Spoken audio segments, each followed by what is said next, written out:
Welcome, everyone, to an extra exciting episode of Frankie's Open Mic. I'm Haleigh Overseth, your host, founder of Frankie's Podcast Network. I have two beautiful co hosts with me, the other two musketeers of this wild ride in human existence that I'm on. Hello, Alecia Maximo of Venora and Murray Angel, Murray Jackson of Love Reiki. I'm so What's up? excited for us. We have the mystic of the Pacific himself, of the TrueLife Podcast, George Monty, the inimitable George Monty, who is going to be creating a new Earth dictionary with us because we need new words to expand language. Let's get into that. George Monty, welcome. Hello. I am so stoked to be here. Murray, Haleigh, Alecia, I think you're all awesome. We've all worked in the past together. Love the show. And I'm stoked to be invited here and just stoked to be here. What are we going to get into today? Yeah, welcome. We're happy to have you here, man. Where's the audience? I'm going to let Murray jump in. I know you got something before I want to hear more about George Monty. Yeah, we were having a bit of a chat before we dived into this beautiful space, and you had a nice word that came up while we were playing around with the etymology of why we use the syllables and context that we do to guise ourselves and to get ourselves across to the people that we want to be so heard by. So I'd love for you to share that word. I really would love to just bring that word to the surface so we can play with that again. Without a doubt. Without a doubt. So I truly believe that the way we move forward, whether it's in podcasting or in life, is through language. And the different words we use create different linguistic pathways for us to think about. And I put out a post a while back, and it's called Pharmaganda. And it was dealing with just all the different marketing terms that the medical container uses to try to, in some ways, keep us in this sort of sick victim mind frame. And the word is pharmaganda, it's, pharmacy or pharmaceutical and propaganda. But if you just put them together, pharmaganda is a word that more people should be using. What do you guys think? I agree on that concept. I'm very into the health and wellness space. So pharmaganda is a new word for my vocabulary currently. But yes, that is a really interesting way of putting the pharmaceutical, big pharma, and then the media or the exposure that the media is giving those types of that type of industry, where health and wellness is brought to our attention to a certain extent. But when it comes to big pharma, they're really, of course, they're out there. We know about the pharmaceutical companies that are just pushing and drug pushing and not really discussing the side effects. But the propaganda and that media side, that's very interesting. I have to learn more about your dictionary you're coming up with, George. Yeah. Well, I think Haleigh had a great point. Yeah. Go ahead, Murray. What were you going to say? Oh, I just think it makes perfect sense that we need a dictionary now more than ever, because pharma themselves created a whole dictionary, if we look back over the last 20 years, of terms and words and coined phrases that we've all just nestled into in our communities, and now we need that temazepam and we need that Nurofen, and if I don't have that tramadol, I'm not going to get through today. So we've really symptomized and defined it through the word. And so when you speak about the etymology and unwinding that, it's cool because we get to root into new energy.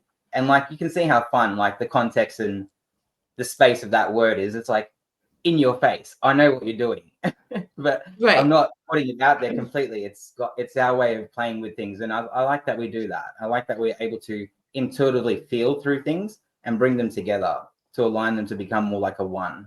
Yeah. I agree. And I think it speaks to the power of the unempowered. We think of ourselves sometimes as, oh, well, I can't do anything. That's a giant pharma company, or that's a giant big business, or there's such a monolith. What am I going to do? But all you really have to do is you ever go watch a magic show and someone calls out the magician, oh, he's palming the ball. And everyone's like, oh man, you ruined it for everybody. Because it is sort of a magic trick. And when people use this jargon, and make no mistake about it, there's a team of PhDs, a team of scientists, a marketing team that are helping these pharma commercials come up with the right kind of language that makes people think certain things. But us as the individuals, we can just yell out in the crowd, oh, pharmaganda. And that takes away all their marketing. Their millions of dollars they spend on being flashy, their commercial with a puppy, it takes all that crap away. And you're that's just pharmaganda. That's company science. What? And then all of a sudden, everybody knows. Right. You're so right, because the power is in the moment. And whoever's got the attention in the moment has the power. So millions of dollars or not, it's all an illusion when you look at it like that, isn't it? It really is. Well, it absolutely is. And there's, what's coming to me right now is I know there was someone I had on the podcast at one point who said their mother used to shut the TV off during commercials because he said, my mother did not want me to learn that sickness mindset by seeing all of the pharmaceutical ads that come up, right? Because they do have that kind of happy sort of like, oh, this solves your problems, right? Like there's an energy that they're creating and generating and asking you to, oh, this is what you need in order to get to this space. Never mind all the things that it does to your physiology in the meantime, right? But it puts in your mind the idea of sickness all of the time. Right. Yeah. I love to bounce off what Haleigh just stated about that, is that as a society and humans in the world that we're living in, we sometimes as humans, we're craving a temporary fix, and they're really able to push that temporary fix onto us humans. But of course, as our individuals, we see that firsthand because we are, enlightened, and we have educated ourselves on these types of different propaganda methods. But when you look, what is the main solution or conclusion of having these people change that mindset of, okay, instead of taking a prescribed prescription for a temporary solution, how can I prolong this into my health journey? Or what's another supplement, or even take psychedelics on words? Is there another solution to this issue, or to this health issue, or to this mental issue? Because Big Pharma is really good at that, but I feel like people are starting to wake up now and be like, okay, there's side effects, but this is just a temporary solution. I'm aging. What is the main solution? Who can I go to, or who can I talk to about another solution? So my question for you, George, your experience on psychedelics, let's dive into that. I want to learn more about how you're experimenting with psychedelics and how you're influencing this paradigm on how you view psychedelics, and how your platform is helping people view it in a different way. It's a beautiful question, and thank you for asking. Yeah. My short answer is people should do more psychedelics. Like that to me is the way. And I'm not a doctor, for those listening out there. Look, I'm a glorified truck driver. Disclaimer up with that, please. Yes, I was a doctor. I'm a witch doctor, right? I'm a witch doctor, not a medical doctor. And which one do you really want anymore, right? It's true. But I think that what psychedelics do on some level, at least for me, is they have helped me face different traumas and different tragedies in my life without the guilt and the shame. They allow you to sort of sneak up on it and have a different perspective about what's happening. And I think after you begin using psychedelics in your life, and you begin sort of nurturing this new awareness that seems to unfold, you start seeing the world through like a different lens. And I think the most people that use psychedelics, all of a sudden you start realizing that the medical container which psychedelics are currently in is sort of bullshit. You start thinking about language, like we've been talking about words, and psychedelics have this real affinity to words. And maybe that's what helps us with these new linguistic pathways. But particularly the one I've noticed is that listen to the language in medicine. Like, I'll give you an example I've been talking to people about in the world of psychedelics. Psychedelics is really helping people with PTSD. But what the hell is PTSD? Well, they used to call it shell shock. They used to call it like Gulf syndrome. You hear like all these diseases, and now it's post-traumatic stress disorder. But it's when somebody gives you a label, like, oh, you have a disorder, Murray, or Haleigh, you have a syndrome, or Alecia, you have this sickness. It fundamentally changes the way you think about health. Because as soon as you have this disorder, now you're the problem. You're like, oh man, it's me. I'm the problem right here. And maybe you have some things to work on. But what if we change the name from like post-traumatic stress disorder to post-traumatic growth opportunity? You know what I mean by that? When you change the language of something, you radically change the container of it. And that allows someone to step into that container like, hey, this is an opportunity. Maybe this isn't a disorder. Maybe this is a rite of passage. Maybe I finally got to a point in my life where I've taken enough shit and I'm not going to do it anymore. And I'm finally standing up for myself. This is a rite of passage. And then once you start looking at it from that angle, you realize, oh my gosh, it's set up that way. They want people. I think that the pharma industry and medicine have sort of captured science, and they want people to have these disorders because they can build an industry around it. Look at how many people work with PTSD. Like, there's all these places around PTSD. And what happens if people don't have PTSD? Those people don't have jobs. There's no more medicine coming out. So they have an incentive, whether whether it's apathy or ignorance, I don't know, but they have an incentive to keep people on being sick, to being victims. But if we just change the language, post-traumatic growth opportunity, if we changed it tomorrow and all the people working with PTSD change it to post-traumatic growth opportunity, I think you'd see a radical shift in people getting better. What are you guys' thoughts on that? I absolutely agree with you, Monty. That really hits home for me because, well, I served for the military here in Australia, so PTSD is kind of a starter pack for that kind of pathway, you know, regardless. So working with that contingent over 6, 7, 8 years and unpacking it, I totally agree, because every time I was faced with the opportunity, it became adversity because of that symptomization that we experience. And you speak about that so freely. I like the way I understand humanity now, from my perspective, is that we receive information in every single moment. And that is a 1. For metrically understanding, I call that a 1. And once it moves past that state and you accept it, you have no more discern, you've allowed it into your field or your resonance, it becomes a 0. It's part of you now. You feel it, you get it, it belongs, it can even integrate into your belief system and other aspects of your being. So going off that pathway, when we've been fed things and we accept things and we've been like, I guess, pressurized to not have a higher level of discernment, you can see how like we've just wiggled down this path with pharma, with financial institution, and more so with the corruption that comes from the enslavery that we're still kind of experiencing and unconsciously allowing collectively. It's like, oh yeah, that's wrong, but because I felt it and it come past and I didn't discern it, I accept it now. So now I'm going to act on it. And that's where the words, like, we've taken them to a whole new level, because we actually protect our sickness and our symptoms for the sake of having a relationship, because without it, we're not receiving that data anymore. And that's a separation. Yeah, it's well said. That, like, just piggybacking off what he's saying, and thank you for sharing and being willing to be vulnerable and share that, you know, like but I think that this sort of framing, this like rebranding of how we view what we consider to be illness, right, or what you consider to be like you're saying, disorders, it's something that is, because when Murray was saying that, it was making me think of like folks that I know who have things like immunodisorders, like, you know, Crohn's and things like that, that it really does become a part of their identity, right? They absolutely begin to identify themselves as a person with this disorder, right? And it almost becomes something they don't want to let go of.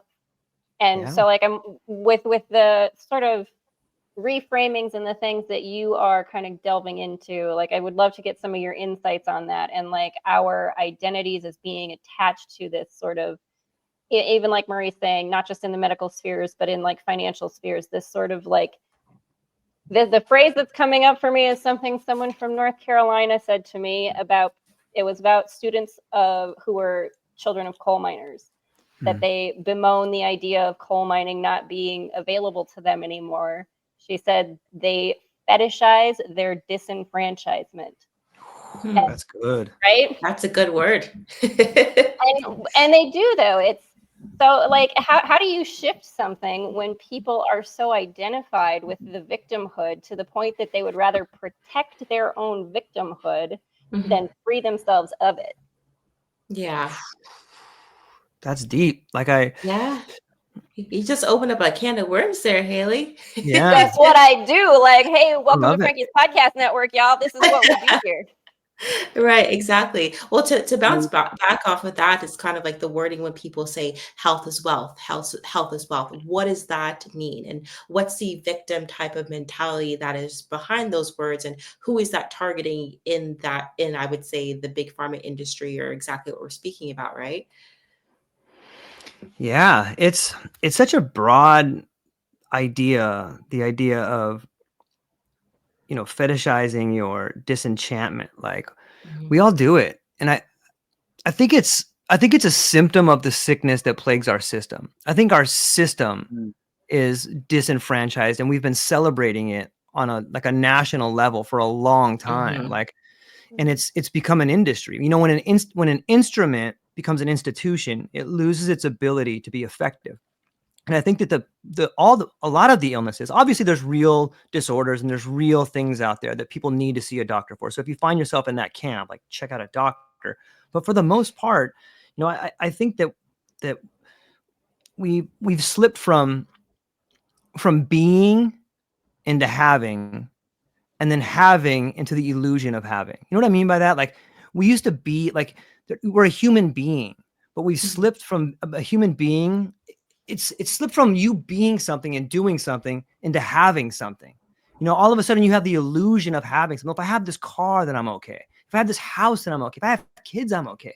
But those are just ways for you to push the problem further into the future without ever really becoming the best version of yourself. And I think that is where the fetishizing, like, oh, if I had this thing, I'd be better. And we all do it because we're all sold it all day long through the commercials, through the, like, listen to some of the music out there. And like, you start bopping along to this song and you're like, why am I singing this? Like, this is horrible. I shouldn't be singing this. This is horrible. Yeah. You know, but that's where it comes from. We're surrounded in it. And I think the first step is really becoming aware of it. You know, if there's no opportunities for real growth, or if there's no ability for social mobility. You know what I mean by that? When you can move up the ladder, when you can finally go to school, come out without debt. Imagine being able to do that. Imagine going to school and coming out without debt and then starting something. You know, I think that we have lost our way as a nation, and we're searching for meaning on so many ways. And that's where the disenchantment comes from. But back to psychedelics, I think that that's what psychedelics are doing for people right now, is they're allowing people to experience something meaningful. And a lot of people take psychedelics and they feel themselves like, oh my gosh, I'm in touch with God, or I'm talking to an alien. Well, maybe you're just talking to maybe that's your heart talking to you. Maybe that's a part of you that was buried so deep, you forgot what it's like to have that person be like, you're fucking awesome. You're beautiful. You can do it. You know, that voice starts coming back on some level, and you're like, is this God talking to me? Because I feel great. Yeah. So I think that's where it is. I think that's the fetishizing. You know, when you're so right. The disassociation that we create through those two states of being, our primordial state of being, what we're here to do. That's the doing. That's just being. Everything from that is an extension, and we've mastered this place of becoming, like you just said so well, and we've stayed there because that person's got it and that person's moving there, and we've created these states of perception that measure the distance between where we think we should be or perceive that we're meant to be based on what we're experiencing externally together. And that drives our individuality forward, which again has become the symptom to creating that hyper sickness that you spoke of, where we've collectively unconsciously like, oh, it's more your responsibility to be awake than mine. No, you're not doing it, so I'm not going to do it. I'm going to get my house still, and you're not going to beat me there. No. Right. So it's more like a subliminal, subconscious kind of, let's keep each other afloat, but don't take too much from my space at the same time. It's a very unique, and it creates those disconnections in our community, and we're not the reason for them. Like we've spoken about here today, like we've had masters in different areas portraying those visions to us, not just through televisions, but through our everyday life. And they've found the way to articulate that really well. Like taking me 10 years to figure out that I don't want to watch ads. I don't even watch TV. I don't even good. You brought up a really beautiful word. The word community, I think, is something that we're all sorely lacking. Like, we have cool groups, and like, this is a community in its own way, but there's something about volunteering. And here's another good line for people that are out there, whether you're someone who's aching to go back in the coal mines, or you're someone who wants to be a CEO, or whatever dream you have that you're spending time on that dream, trying to make it happen. Think about this idea. Like, right now, I have everything I need. I have everything I need. And if you find yourself in a dark place, just say that a few times over, and you'll begin to understand that you do have everything you need. And that will somewhat become a catalyst for you to not chase these things that you think will make you better. Like, you don't need those things. All you need is like the courage. Like, you need the courage to face like the real shit in your life, like the real problems in your life, to face those, and then take baby steps at them. But you start taking those baby steps, you start having the courage to do it, and you realize you don't need those other things. You have your family, everybody's healthy, you have your freedom and your health, you got everything. You know, people don't have that. And we go around all day long and we're like, if I had that car, or if I could just get this deal, or if I could just be part of this group. You don't need it. You don't need it. You just need community. You need a group of people. You need your family. Hopefully people have family. If you don't, volunteer like at the Boys and Girls Club, or find some place where they need someone to help, and watch how fulfilled you begin to feel by volunteering your time. Volunteering your time for something meaningful will pay you more dividends than any paycheck ever can. And I know people, it's hard to do because you're like, well, I don't have time. You do have time. Everybody's got the same amount of time in the day. We all have time. Do it for an hour. Go online and talk to people, but find your community. And I think that you'll really begin to find out who you are when you start finding yourself in a community. And that's a beautiful message. Labels, and people want to continue to move with those labels. You know, they're all labels, yes, every one of them. There's nothing wrong with that. But why can't you be a CEO of a nonprofit? Why can't you be a CEO of a community that drives humanity forward with a new purpose and a new vision? That doesn't align with mainstream until you find your feet. You know, people have so many resources. Some of these leaders, natural leaders, have built up 20 plus years of resources, and those resources could be used so well right now in a community that they're preventing it from being a part of, because they want to stake their claim in their individualism, their success, as we like to term it. Yeah. I'm so excited to talk. Like, I think all three of you are incredible young leaders. And I look at what you all are doing in the space. Like, every one of you, I think, is going above and beyond. I know Alicia's working with all this AI. She has all these different companies starting up. Haley's like an incredible author. Murray's got multiple businesses. And the change that's going to happen in the future is going to come from your guys' generation. Like, if you look at the boomer generation, they did a lot for society, but they're moving on to a new part of life. A lot of them are sort of, you know, getting ready for the big transition, or finding themselves at the mortality experience, whatever that is. But the change is going to come from you guys, from this generation. You guys have seen everything. You want more, and you're doing more. Each one of you is an entrepreneur. Each one of you is translating your vision into reality. And I see that with this next generation. I'm like, look at how incredible they are. Look at these tools they're using, and they're doing it. They're finding resources online. They're finding ways to not get money from a bank to do things and just grow these things in their community. I'm so proud of all of you guys. Thank you for doing it. Oh, well, thank you, George. We really appreciate it. Yes, this community, right? Thank you so much. Yeah, it's been a journey. We've been on this journey together for about a couple of months now, but I find that the paradigm of co-creating and I would say working together and creating that community and finding like-minded people that are balancing on that frequency, that have the same vision, the same goals, or very similar values, creates that infrastructure, creates that foundation where people now are just coming to us. Instead of us trying to go find those people, they're realizing, oh, Haleigh and Murray, they have this really cool thing going on. Let me go over there and see what they need help with, or how do I support their foundation so I can grow my foundation. So this paradigm that I'm seeing for the future with AI, branding, social media, people are craving a community. People are craving a space where they can go to and be themselves, or get, factual information from those thought leaders in whatever niche that they're looking to learn from. And I feel like that is what's planning the future now, and I'm here for it. I'm ready. We're all ready for this new shift, because it's about time. And I'm all about for the people, for the economy, for the planet, because without us, how do we survive? A lot of the society, we're living in survival mode, and we're tired. We're tired of living in that mode. You know what I'm saying? So it's like, it's up to us to lead our community in the right direction of, like, there are other options. There are other countries that you can live in. You're not loyal to the country that you're born into, right? Not to ruffle any feathers. But girl, you're good. Like, you're good. I was gonna say, just to give people an idea of the opportunity of, again, George, you don't need to buy that fancy car. You don't need to buy that house because you're in competition with your friends. There's more options, opportunity, and people out there to support your goals and your needs, or whatever you want to do in this world to create what you want to create. And that's what we're here to do. That's what I'm here to do, and I'm here for it. So I appreciate that message. Murray Angel and Haleigh Overseth, we have been working hard in the paid, creating what we want to create, and it's happening. Thank you. It is. And for me personally, it was like, sorry, Haleigh. But for me personally, it was like, I spent a long time. Like I said, I had quite a unique journey in my soul, my path, and it really, really honed me in with my sensitivity and my limitations to individualism, so egoism, just looking out for self, survival, pure survival at every turn and every thought.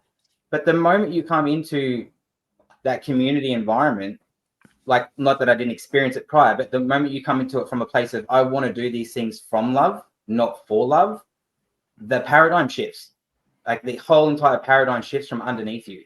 And the more people who willingly, like us, just want to come forward because of that feeling, and going, this resonates with me. Like, this actually just resonates. I don't need to keep getting spoken to and stacking it up.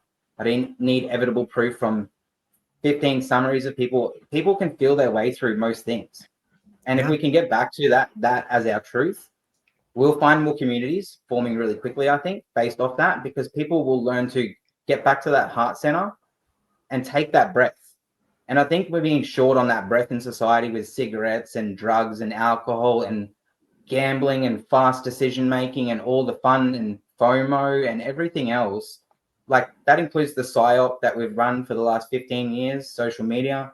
It's really taken a toll on the way we allow things deeply into us and how deeply it comes in before we react. So when we move out of that state, we get more of that from love, in my opinion and my experience, than for love, because we're not just reacting in the moment for the immediate. We're actually taking it in deeper and observing everything and everyone else. So that's what I look forward to the most in these next 6 to 12 months, is these hyper communities coming about of people who are just like, I want to do this. I want to commit time here, not because I want a car, but because I want to grow and have fun and experience a new experience that I haven't experienced yet. Yeah. Well, and this is the vision that I keep yakking at Murray and Alecia and anyone else who will listen. Well, that you start creating these communities where it's not about an exchange of money for something. It's about every single one of us has something that we want to do, that we're passionate about, things that we're interested in. And even if you are someone who's neurospicy, ADHD, you have an interest in doing things, and the sort of floating rotation of that still fits into the ecosystem of humanity if we remember to treat ourselves as nature, as a harmonious, interconnected system, and not as, you go do this so you can pay bills and have these things. Like, the community vision that I have is the idea of people just doing the thing that they love, and that's how everything gets done. Somebody wants to be a gardener and grow food and provide food for people. Somebody wants to build houses and provide shelters for people. Somebody wants to create the transportation things that get people from point A to point B. Somebody wants to be the person, like, everyone is going to want to do a thing. And the technology we have now, you look at AI and robots, like, in my mind, that's what they're there for. The things that actually humans do want to do, that's what you let those things do. The things that nobody does actually want to fill the role of in a community, and that's what your technologies are for. But for everything that does need to be done in a community space, if you allow for that flow, the intuitive, like Murray was talking about, knowing yourself, knowing what you want, choosing your highest joy, it's always going to be someone's highest joy to get done the thing that needs to be done. Just like bees pollinate flowers, because that's a part of the way that nature works. We as humans all fit into that. We don't need currency in order to facilitate those things. We need the flow and allowance of every individual to be exactly who they are in every moment, even if it changes, because that is how nature organizes itself, self-organizes. We can self-organize as humans if we allow it. I love it. I think that's a brilliant, I second all of it. And I think maybe this is something Alecia can jump in on, is that, I heard a quote, people are worried about AI is going to take your job. But the quote I heard is, AI is not going to take your job. Someone who knows how to use AI is going to take your job. And it seems like AI to me is this incredible tool that sort of levels the playing field for everybody. Like, you want to be in media? Guess what? You have, with these large language models, the same sort of capabilities that a large multinational corporation had 15 years ago. And now you as an individual you have access to all of it. And so you're starting to see these individual creators rise, and you're starting to see the sort of dying off of the legacy media. And then it's just not media, it's all these other industries. Because now someone that has access to an LLM or AI can find a way to compete with people at the highest level. And it's causing people that are really talented. Maybe the coal miner's daughter has this penchant for art and she wants to be in media. And all of a sudden she's competing with some of these Madison Avenue companies. And they're like, what is going on? I have a PhD. And she's like, my dad was a coal miner. You know, Right. I understand what life is. You guys don't know it's what happening. Right. It is. It's so beautiful. It's so beautiful. Yeah. Well, the thing is with AI and the way that I view it, I look at it as a co-creator to amplify your natural skill set. So love that. whatever your natural skill set is, it can amplify those skill sets, or it can help influence you to think outside the box, or give you more ideas on how to either create your own media streaming company or create a movie using your skill set, your art, and the capabilities of AI. So that brings me to my next example. Currently, what's happening in the paradigm with AI and media is that, and even the social media, a lot of people are bored. They're bored of HBO, they're bored of Netflix and all these regular shows. Most of the attention now is going through streamers and YouTubers and creators on YouTube. YouTube, they're skyrocketing when it comes to their views. So there's companies like Netflix and HBO that are partnering with these different creators and having the creators be funneled through their platform. So whoever their loyal consumers and their clients are and their viewers are on YouTube are channeling into HBO and Netflix. And that's huge. That's screaming a lot, where now as people, we are looking for entertainment, but to learn from someone or to relate to someone that is real, that we can view, that we can probably meet someday, that's on YouTube. And they're creating all this amazing, engaging content that really resonates with the audience. So AI right now, it is shifting that type of culture where you can create what you want to create, no terms necessary. You don't need anyone's permission anymore to create an AI movie based on whatever you want to create. It's like, you know, the sheet's plain here. So I want to, what I'm doing with AI is that I want to provide it to people as a tool, of course, but as a co-creator as well, where it's like, you have yourself, you have these team members that are creating a media company, but you just needed an extra push, or you don't really have $10,000 to give to a marketing campaign at the moment. What's the workaround around that? That's where AI can come into place, building those different language models, or bringing a tech person onto the team to make sure those language models fit your paradigm or fit your vision, and training your team to learn to use those capabilities as well, but more in a very efficient and impersonal type of way, where we are learning the language tools to fit our paradigm, not the other way around. So it's huge.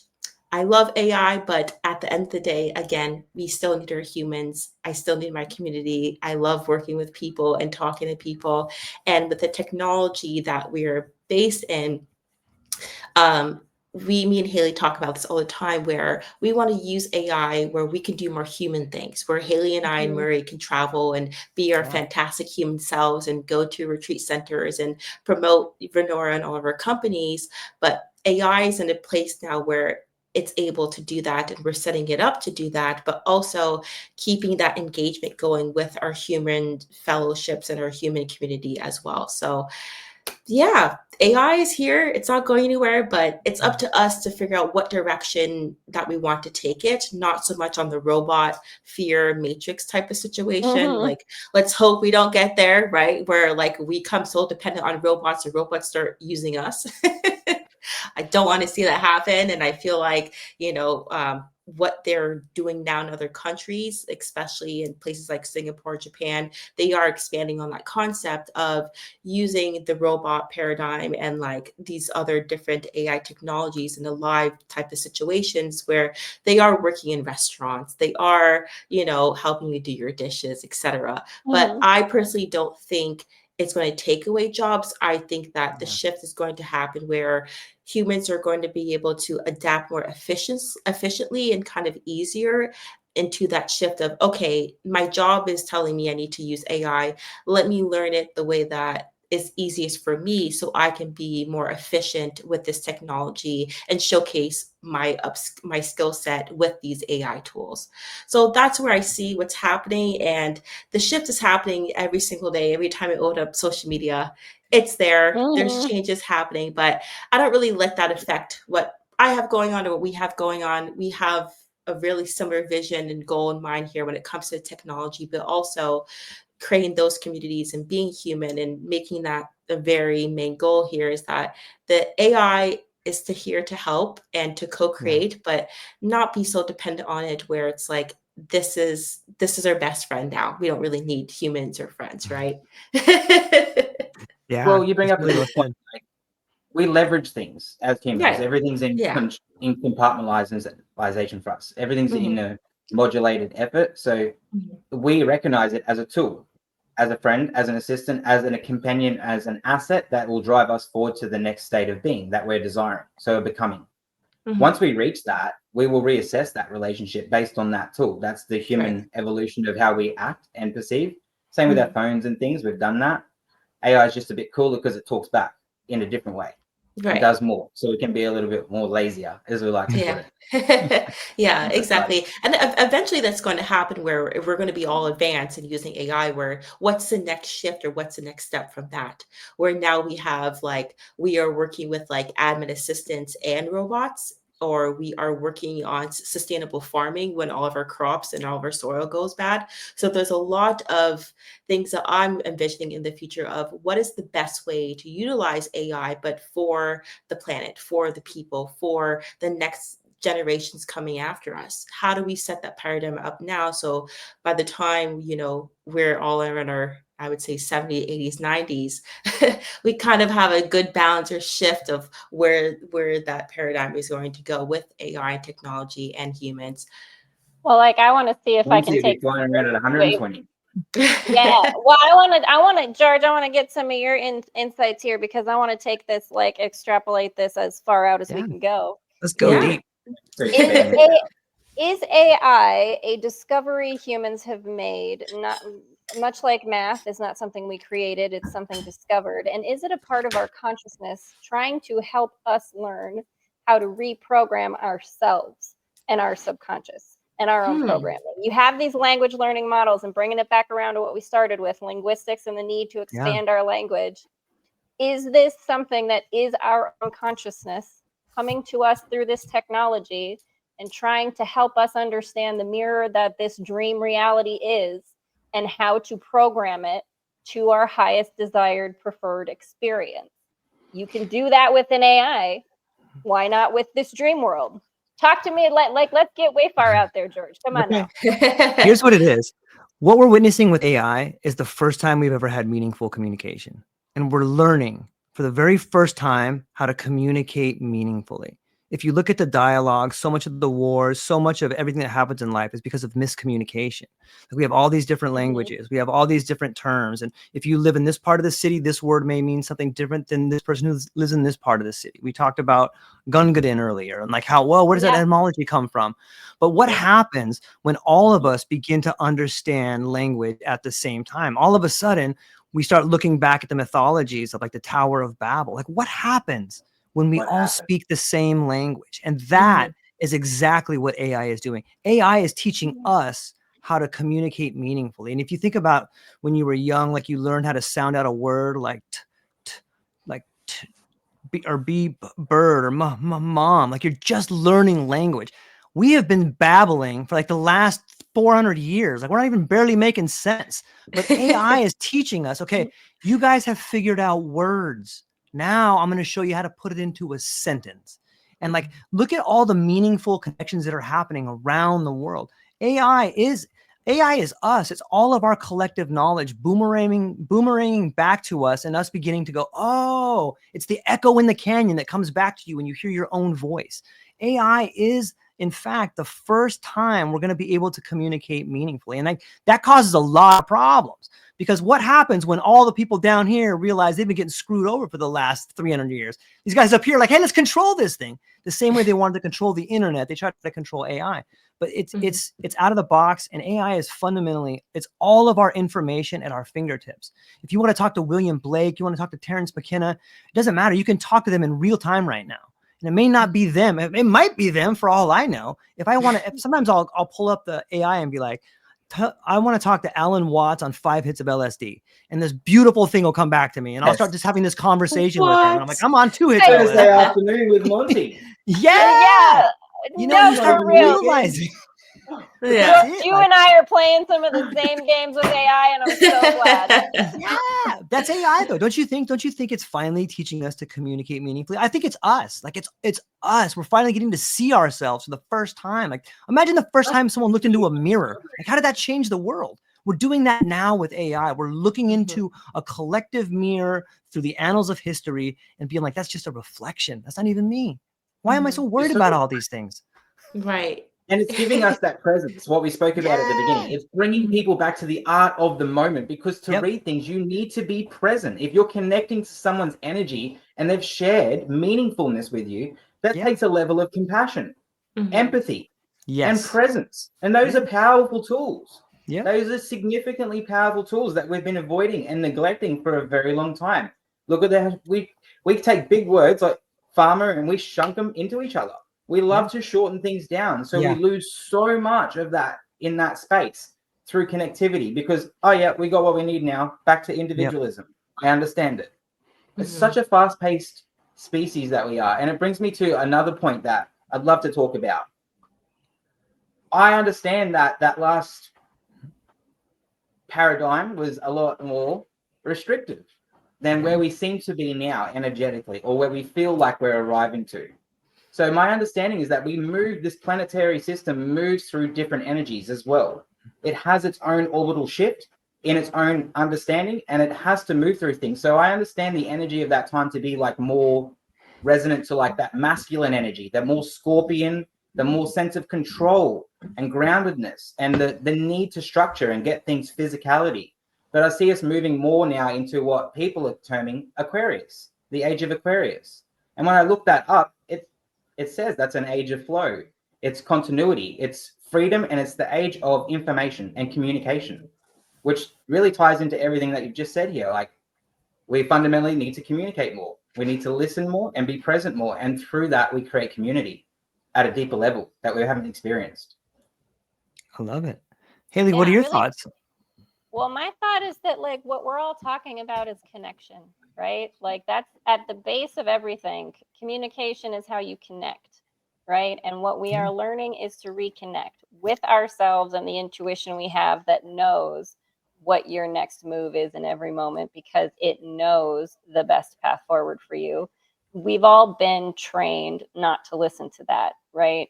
And I think that is the new sort of era of flow that we're moving into. We're moving into a reconnection with our truest self that allows us the connection to each other, to all of our interconnectedness, right? You can't, as much as you are a part of Indra's web, right? The matrix, the neuro, like whatever you want to call it, that we're all connected. If you can't see yourself first, all of the reflections mean nothing. You need that connection to yourself. And I think that is where we're getting to as well, that AI is giving people an opportunity to have very deep, profound conversations about their personal perception of reality and asking genuine questions about it and discerning in real time in the moment whether or not they agree with it, without the energetic interruption, empathetic energetic interruption of other people's emotions about the topic being spoken about, because we still need to learn this communication capacity. And so I think, what I think, and for myself, the biggest thing is like learning to communicate with myself. What is this thing coming up for me? What does it mean? And how do I show up as the person I want to be, the person I want to experience, that will generate this reality that I want to experience around me? And so I think it's a really beautiful time that we're moving into. And I am loving that there's so many brilliant minds here with me willing to have this conversation openly. I think it's a brilliant thing. Like, hey guys, we're here doing it.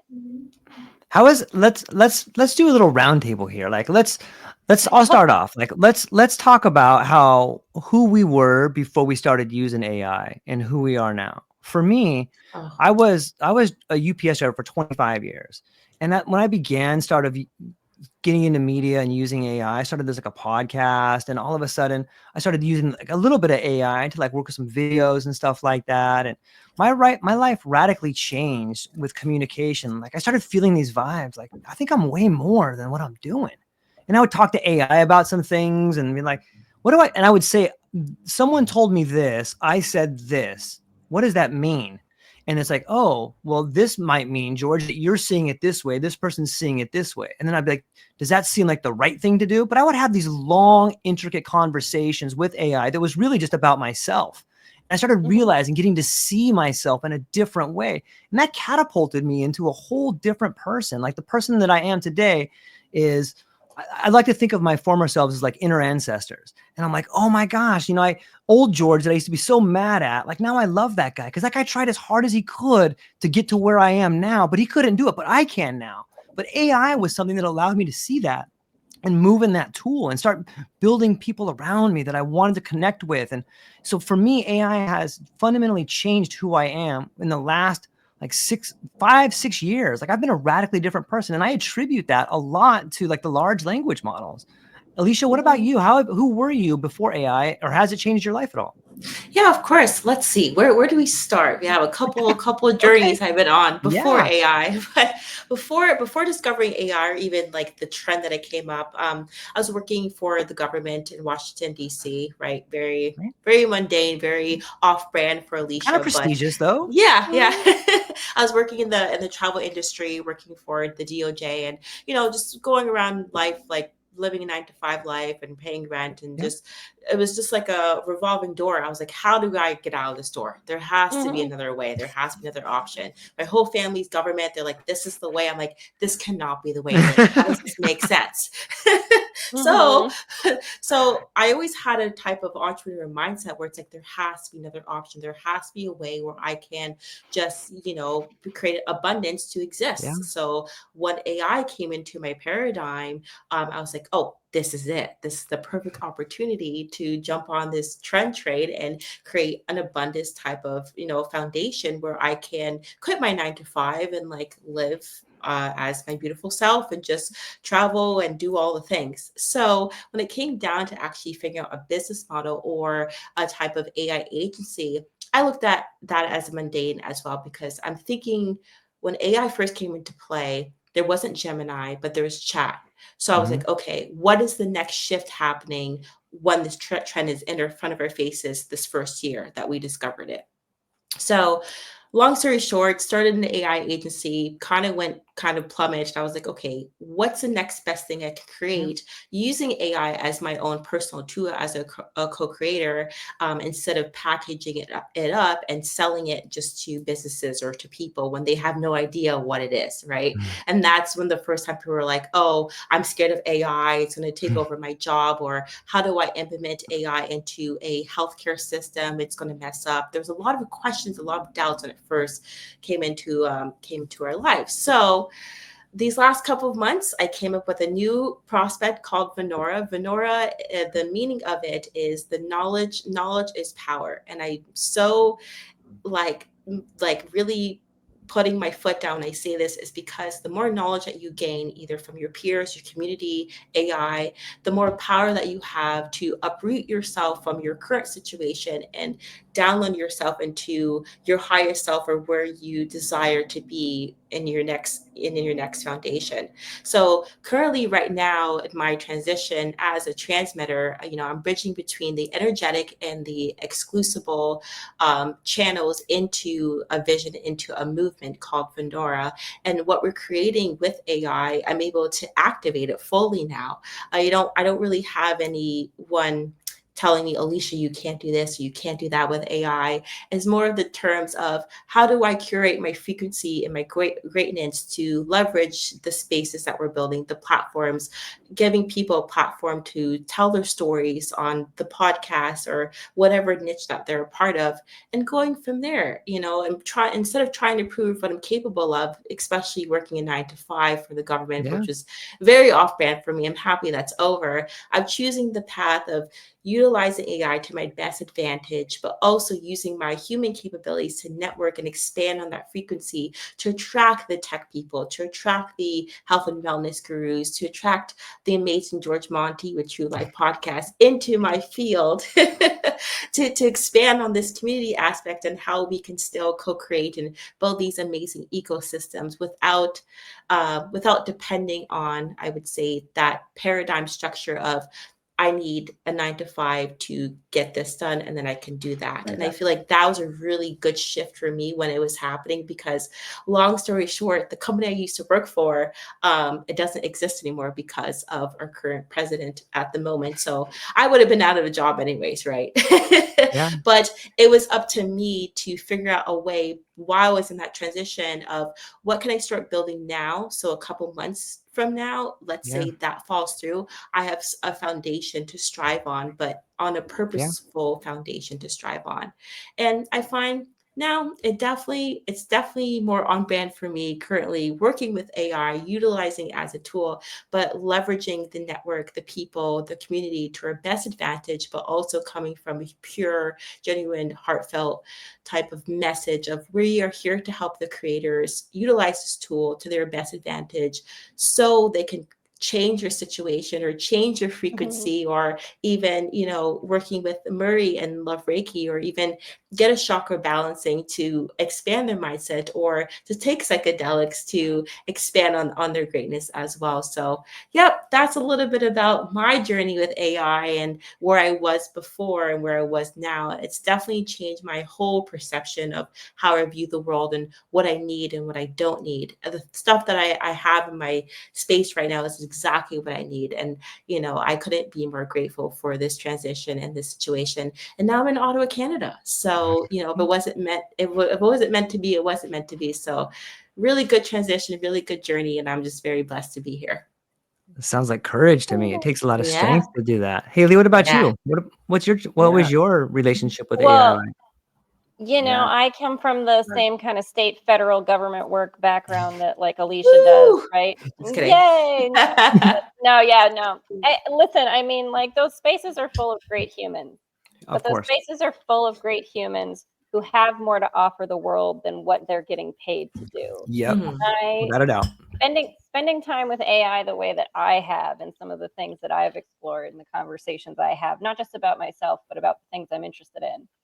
Like, for example, Murray knows I dived in real hard with Claude one time trying to solve the Yang-Mills mass gap problem, one of the unsolved quantum physics equations. Yes, that's the kind of nerd I am. But for me, I think before AI, I was trapped in my own head, trying to have these conversations with myself, but not having the external other perception or potential perception or perspective that was coming up, because there's so much noise from the external world that I have been trained into and conditioned by that is stopping that intuitive voice in me. So the conversations I have with AI, and I know people kind of we've had conversations about how AI sort of is a little bit of a yes man, right? Like it's always nice to you. Okay, well, isn't that what you want the voice internal to be? And this is, again, we were talking about this before the podcast a little bit in the top. The voice inside of you is the one that matters the most. It's the one that you hear most frequently. And if you're stuck in a loop with that voice and that narrative that you're running, how do you get out of that? If you can't find someone around you in your community to resonate with, or who sees and understands that you're truly trying to find yourself and your own true, authentic internal voice. And having that sort of, like what you've done, having that explorative conversation with AI, I'm dealing with this or that situation. What's another way to look at this? Yeah. It gives you another voice that you can start using. It gives you the opportunity to recreate that internal narrative and give yourself another perspective that allows you to start changing that voice to something else that you do actually want to hear, so you can start getting to what that intuition, that internal voice that does love you is actually trying to say, not all the things that it's been trained to regurgitate to you from the external world. So that's for me with AI, beautiful. And I love it. I'll let Marie dig in. Oh wait, hold on. You're missing the main point. That was short, Haleigh. I think I'm watching the say this. No, I know. I just have to point something out really, really quick. I say this time and time again, because me and Haleigh have a lot of different conversations when we're having girl time or we're having business time. Haleigh's brain needs to be in the think tank. I'm just putting it out there for any of our listeners or any of our viewers. Her brain is so powerful. I'm here for hiring you guys. This is a call out to anybody looking for a member in their think tank. Yes. That's the girl right there. Haleigh over Seth Potter, Frankie's podcast network, is your girl. The way that she's able to multitask, create characters, do different accents, create stories off of a dime, and create these amazing ideas. Her brain needs to be in a think tank. Bring people together. People together. Please hit her up. I just wanted to put that out there. I mean, George Monty, well done, the best cheerleader we are all that I ever could have. Love bubbles everywhere.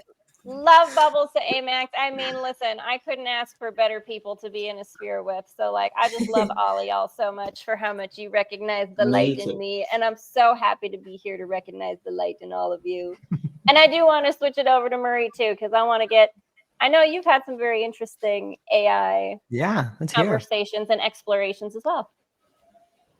You are amazing, Haleigh. Claim it here and now. Claim it. Shift that perception. And Amax, I just really want to throw that to you as well, a bit of spotlight. Like, there is so many creators and so many individuals out there right now that would resonate with your story and your pathway and that sheer determination to find a new perspective and to embody it and do anything to use your conscious free will to expand that awareness with that tool. I truly believe that resonates with a lot of people. And Monty, same with you. Like, probably the bigger one is therapy. Like, we're using a word here that's not being used consciously, and it's therapy, self-therapy, to be the most dominant actual word here and term used. And that is something that I got the experience to have from 2020 up until 24, and it was just an amazing time to have that introspection with myself. But this tool has given a place where, like you just said, you can introspect with yourself and take things that have been inside in that loop for years, decades, and get it outside of you. And that is the very first step to the separation and understanding of something and getting past it. We know that, like, as humans, because when we get sick or we have something that's bringing our mental health down and we can't get past that loop, we find a friend and they say something usually that shifts our perspective and we go, oh, I suppose you're right. And then we look and we go up again from there. And it's all based on that trajectory. So having that is so important. And that resonates with me because I only had really one block when I came to the computer world. Like, I haven't really been on computers for more than 5 years. So showing up and seeing everyone really fast and going, I got to learn a lot of this. This is too much. This is a whole universe. I just want to look at the sun. Right. I really figured out that the best and the coolest thing that happened for me was it took away what I perceived to be writer's block or creator's block. Like, having no confidence and being so sensitive growing up, I really struggled to express my imagination or see it as a positive thing. I only used it to continue to create the experiences that I thought I deserved or that I was in line with in my frequency. And the moment it landed, I was like, well, why don't I just type this? And it gave me something back. And in that very moment, I was on a journey. I was no longer in this present moment going, how do I move forward? I was on that journey. And at the end of that journey, I got to reflect on what I created. And I've done that so many times with pictures, with words, with prompts, with contextual scripts, and using, like you said, LLMs to drag and draw raw data and bring it into a location in a space where I can accumulate it to make a better sense of it and use it to the advantage.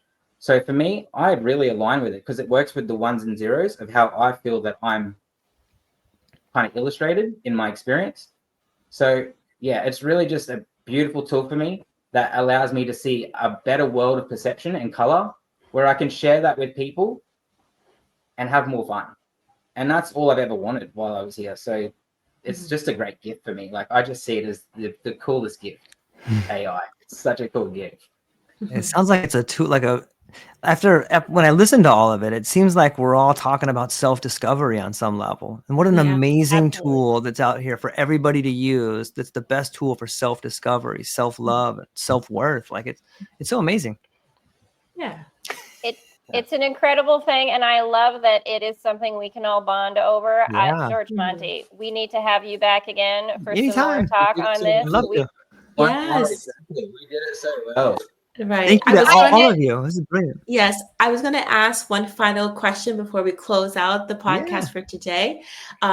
Question for you, George. What is the truth the world needs to hear right now? Wow, let me think for a minute. What is the truth the world needs to hear?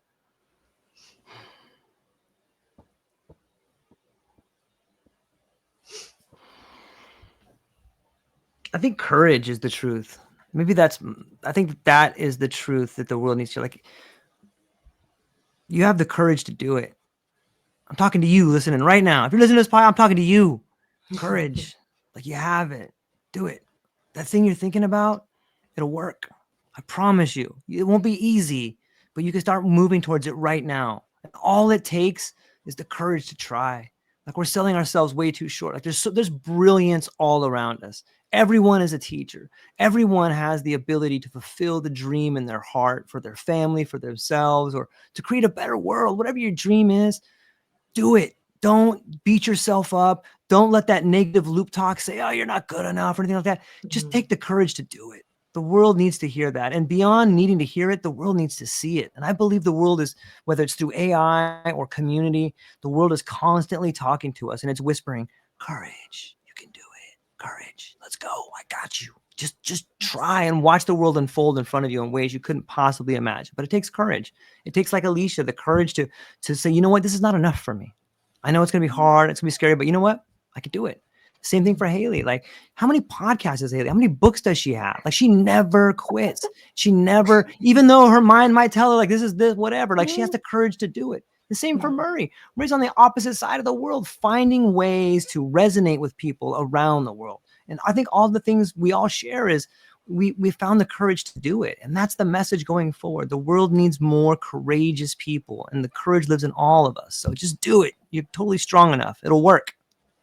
Yes. I love that. That's beautiful. Nobody ends out a podcast the way George Monty does. And also, I want to give you some props. I want to give you props for taking over the host role because you're so used to it and starting that roundtable. Like, right. I cannot. That's great. No, that was brilliant. I can't wait for you to come on another podcast and do it again. It's going to be like dueling podcast hosts with like dueling banjos. It's going to be great. We'll get some music in between. Yeah. Right. Oh, let's do. I'm excited for it. Bring some tunes up in here. George Monty, you are such a beautiful soul, a wonderful energy, a just bright, brilliant light in this world. And I'm so glad that you have had the courage to go put yourself out there because it is so needed and it is so valuable. And I just want to thank you so much for coming to hang out with the three Musketeers of Frankis Podcast Network here. I have been Haleigh Overseth, y'all. We've got Murray Angel, Alecia Maximo, George Monty. You've been wonderful. Thank you, everyone, for listening. Do please check out George's stuff down in the links below. You can find his TrueLife Podcast everywhere that you can find podcasts. You got to listen to him because he's just amazing. Check out more of our podcasts on Frankis Podcast Network. And thank you again, y'all, for being here with us on this frequency. Lots of love bubbles to everyone out there. Yes. Love bubbles for everyone. Yay. Thank you. See you, Joe.